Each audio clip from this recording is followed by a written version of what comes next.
Howdy neighbors, thanks for joining me today here at Cedar Creek Homestead. And today I wanted to talk to you about two quick and easy food items that you can prepare back or prep back that will be ready in the case of an emergency or a food shortage. Before we get into this today, it's called prepping beans and rice. But before we get into that, and our subject, if you are not a subscriber, if you'd hit that subscribe button, we would greatly appreciate it. It would really help our channel. Also, if you like the video, hit the like button and comment down below. If you've done this before, what I'm about to talk about today, give us a comment. But I know some of you have been asking, how would you start food preparation? To start off with, in food preparation, the main two things that's easy to prep is beans and rice. We were raised up here on beans. I love beans, especially pinto beans. And rice, I love rice, but we did not have rice growing up much. Now, as I got older, rice was getting introduced to us, some like rice-a-roni, things like that. And I remember eating stir-fried rice at a Chinese restaurant, and I thought that was really, really good. Now, one of my grandmothers would fix this beef and gravy. It's a little bag, and you would drop it in boiling water, the bag of meat, and it would warm up, and you cut that open, and it was a gravy beef, and she would fix rice, just plain old white rice, and we would have that. And whenever I visited her as a kid, like spent the night there or something, every once in a while she'd say, you know, what do you want for supper? And if you said, and if she had it, I'd say, hey, that's what I want. You know, sometimes she might have something else that she'd planned, but if she asked me and she had it, that's what she would fix us. And I loved it, the rice that way. But we just didn't have a lot of rice. And but it is what you like. And that's one thing I'd say about prepping any kind of food, any kind of putting things back. Do what you're going to eat, you and your family. If you're not going to eat it, don't prep it back. But we would eat either one. But our primary thing that we would probably prep back and use the most would be beans. But I wanted to show you just a couple little things here. How we do. I've got a video living on beans and pinto beans. We store them in buckets. Now this bucket here is still not completely full. We bought a 50-pound bag back in September of pinto beans from Sam's Club.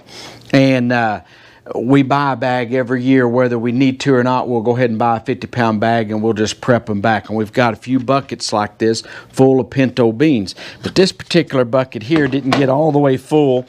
I had thought that a bag would fill 2 buckets, but this year it did not fill the bucket all the way up. But it said it was a 50-pound bag.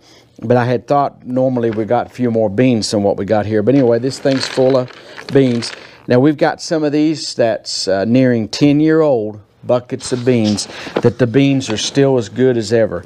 And no bugs, no nothing. We don't do a Mylar deal. This old bucket here, it's gotten dust on the lid and stuff. Now, one thing I do is I make sure that it's sealed when I store it back. Make sure that lid is on. This is just a cheap Tractor Supply bucket, and it sets out here in the shop.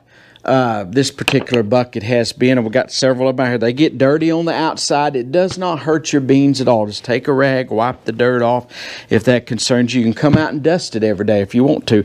But these are set back. Now, if we need beans, like this bucket here, we'll work on it right now. And we'll just come out and get some. There's the beans. Josie cook them up. And you got them. Now, the best idea is to use your older beans first. The reason this bucket has been left out is really because I had thought that if Josie's watches and if they sell the smaller bags on sale at the store, well, we can just take and go ahead and fill this bucket on up to the top before I put it back. But you want to use your older stock if you can. You don't have to, but use it older. The older beans, the older they get, the only thing I have seen so far is they take longer to cook. And Josie talks about that sometimes, about you might want to soak them overnight, something like that. One thing she does is she cans them in quart jars. And I meant to bring a jar out here and show you.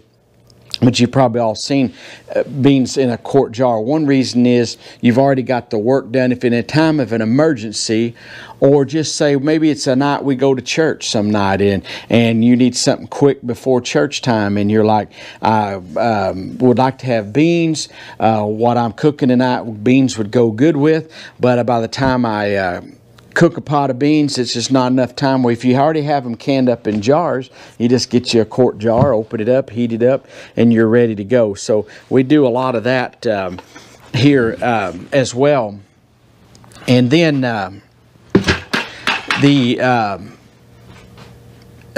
one thing too, you need to, of course, prepare water. Today's just about beans and rice, but if you've already got them cooked up, you've already got water, a liquid in that, so that would be less water to have to come up with and less time.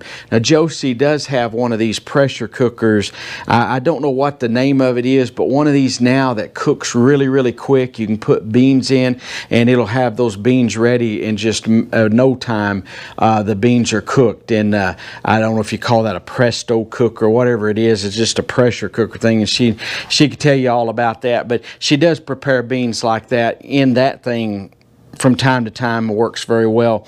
But I like the old-fashioned cooked beans where you put them on the stove in a pot of water and you boil them and put some pork fat in there, you know, or a hog jowl or a ham bone or whatever you got. You put in her bacon grease, something to kind of season them good, some salt, and that's the way I like them. Cook slow and a hard boil on the old stove. That's the best way. But sometimes, you know, in this modern time where, you know, you need to have stuff that's quick and handy. And so I see they sell pinto beans in little cans at the grocery store. So evidently a lot of folks like the convenience. But to me, home cooked is way better than the store. In fact, I think the ones that are in a can that I've had before seem to taste kind of like metal to me. They get kind of a tin taste to them. But it's going to show you some other ways to store beans. And here's a way Josie has put these beans. I don't know how long they've been in this pop bottle, but before, and these are probably probably some of the oldest beans we've got. She just took a little funnel, poured them in here. She needed a way if she wanted to prep back when we first got started beans a few years ago here. So she just put them in a pop bottle and puts them in there. And I've not had any bugs. Some people say, well, you need the Mylar bags, you need oxygen absorbers, you need to put all this other stuff, and we have not had no problem. Now, if you have a problem, you don't want bugs and things getting into your food. So if you've had a problem, you certainly want to take care of it. Here's a pop bottle. Did you ever think you'd see a Coca-Cola bottle with black-eyed peas in it? In fact, it makes me hungry for a Coke with peanuts in it. But anyway, there's a Coca-Cola bottle that Josie's fixed up with. It's a little bit dusty on the outside of that. She'll get on to me for showing that. But that's black-eyed peas, and she put a little label here, black eye, on it, so we knew. Like, I guess she didn't think that I would notice that is black-eyed peas in that bottle, or whoever had them. But sometimes in a time of a crisis, you could feed a lot of people with beans. Here's another bottle with beans, and those look like just black-eyed, or not black-eyed, but pinto beans in there. Pinto beans here. She's got a bunch of these put back. But in time of a crisis, you could open up these and cook beans and feed a lot of people. If a disaster happened in your area and you had loved ones and family that needed to come over to your friends, whatever, that needed to come over and you needed to feed them, you could cook a big pot of beans up real quick like would feed people. That's why I'm mentioning today the number 1, 2 is rice and beans. The same thing with rice. You could cook a big batch of rice up and season it different ways, but you could do feed so many people, so many more people, and quickly with beans and rice. So having a way that in an emergency, we've had times in the night time that we've ended up with several people in our home, different stages throughout our lifetime of marriage, me and Josie, and she's always got a way she could feed people pretty quickly. Now some people might snarl their nose at this type of food, but we were raised on country food. It's what we like. I call this country food. Maybe it's not just country rite of passage, but it's what we was raised on as kids. And if it hadn't been for pinto beans, we probably would have starved to death. But they had pinto beans with every meal. And we don't eat as many beans now. We used to eat a lot of beans, so I make it sound like we eat a lot of beans, but we have a lot of beans prepped back because we know we could survive on beans should it be bad, times get hard, and we know also we could help feed others if times got hard. I was going to show you here rice, and some have told me that rice has gone up very, very high. There's just a little container. You could put rice in buckets, or Josie's got several. She's got some of these glass jars like pickles come in. She prefers to use glass now. She's kind of getting away from using the plastic containers if she can.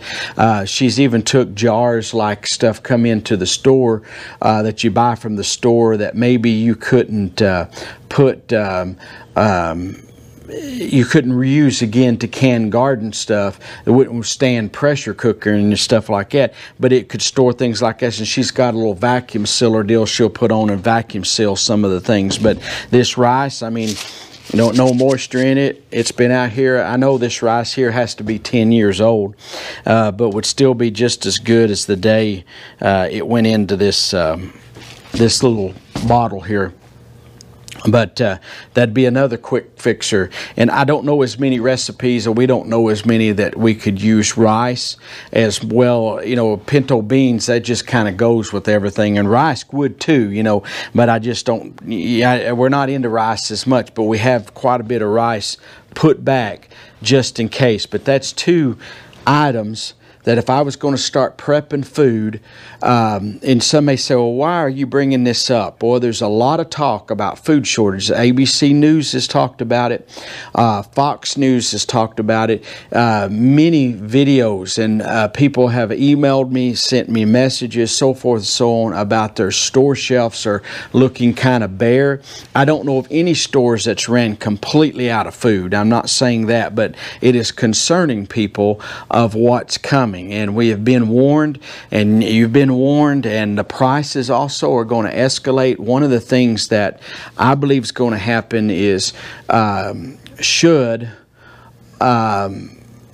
well, no matter really who gets to be president, it could happen, but I really believe should Biden become our president, I know they have said, the news media has called him as the president, but he is not the president yet. And there's a lot of procedures that have to take place before he would be our legitimate president.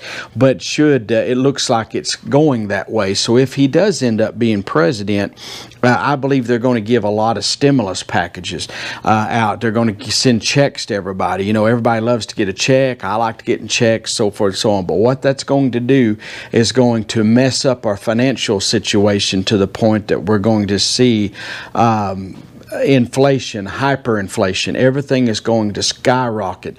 And like you've never seen before, you're going to still make what you're making at work. Plus, they have said they're going to tax people more, and they say, if you make more than $400,000, and I just want to say something about that. I know some get irritated at me when I make these type of comments, but that's okay. That's why I do this channel, so I can say what I want to say. But any time in my lifetime, they say they're only going to tax the rich. For some reason, that always I end up paying for it, and I certainly do not consider myself rich. If you're rich, you might not even, rich people probably aren't even prepping food back. But I just feel like I all my life, anytime they say they're this rich, this tax is only going to affect the rich people, it ends up that the poor people get it too. And if not, it trickles down. The rich may pay more, but they're going to pass it on down to us. We're going to end up paying for it. So anytime they say that, that concerns me, that I'll have less money to spend because they're going to take more in taxes, and also with the hyperinflation. So if you buy some things now to be prepared, and also you never know, man, what could have happened. This COVID stuff is coming back again, and they're shutting down our cities, and we don't know what kind of extremes they're going to go through with this. So just to tell you to be a little bit prepared. You never know, like I said earlier, that your friends, neighbors, somebody might end up that they have a disaster and they need to come and stay with you, and all of a sudden you got another family or two in your home, and you're having to come up with food, and food prices have skyrocketed. Food itself is scarce. And they're even starting now to limit some of the food purchases and things. So just to let you know, to be prepared. This is an easy way for anybody to prepare. If you were in an apartment complex in the middle of New York City and you wanted to prepare some food back, you could buy you some little bags of beans. Not all at once. Just buy one when you go to the store. Get you a funnel, put it in if you drink Dr. Pepper, we don't drink pop much anymore, hardly ever. But if you drink pop, I call it pop, soda pop, whatever, Dr. Pepper, Coke, Diet Coke, whatever your favorite offering is. Get you a funnel, pour it in a bottle, put the lid on there tight, slide this underneath your bed in your apartment. Things get bad, at least you got some beans to eat on. And beans are easy to cook too. And if you don't know how to cook beans, I would practice. I'm talking about fresh beans like this. If you don't know how to cook them, there is a little knack to cooking them. You can burn them very easily too. And there's tricks if you burn beans that they're a little scorched, and so you don't have that scorched taste. You can take and lay a little, I believe you can put bread on top. Don't quote me on this, but you can lay a piece or two of bread, will absorb that out. You can take potatoes and cut up and put in your beans, and some of you may have recipe ideas that you've done.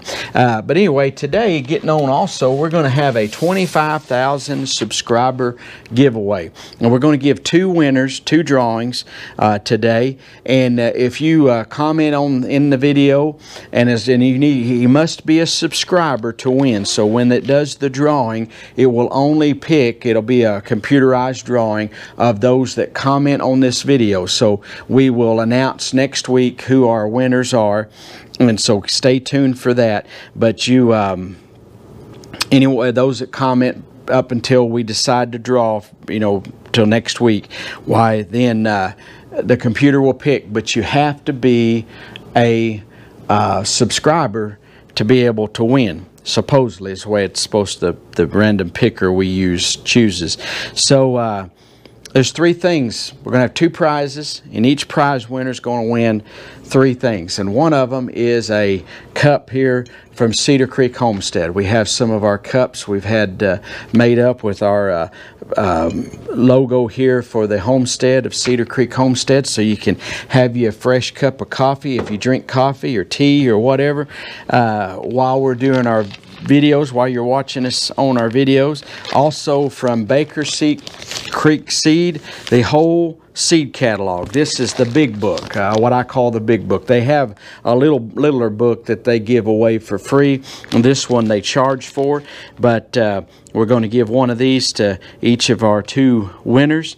And this is the 2021 catalog. They just recently got these finally made, and so if you like these, they have very all heirloom type seeds and some very rare seeds that they have. And we have been to their store in Missouri, and that very interesting place. If you're ever going through there and you get a chance to go by Baker Creek Seed, go by and look at their place. You can buy seeds right there from their store. Now, I don't know during this restrictions of COVID stuff that we're having right now, I don't know if they're open or what, so you'd want to check ahead of time, but it's beautiful up there in that country too. And anyway, there you get one of their seed catalogs there. And also from Mike Morrow, he sent me some of these. They're jigsaw puzzles, what I call them, but it's about Bible verses, and very interesting. This one's about the tongue, and there's scriptures here about the tongue. If you were trying to learn the Bible, or you had grandchildren that were, this would be a very fun thing to do. And he sent me 3 of these, and I want to say thank you, Mike, for these, and it was very nice of you. And so I kept one for myself, for me and Josie to work out of, and I thought I'm going to throw this in as a prize also. So you get 3 different things there. Comment on today's video, and if you're the lucky winner, we'll send you this gift package here from Cedar Creek Homestead. And hey, we sure appreciate you watching today. Once again, if you're not a subscriber, hit that subscribe button. If you like the video, give us a thumbs up. Make sure and comment down below so you'll be entered in to the drawing. And we appreciate you very much. And I say God bless you, and we'll see you next time. We're gone.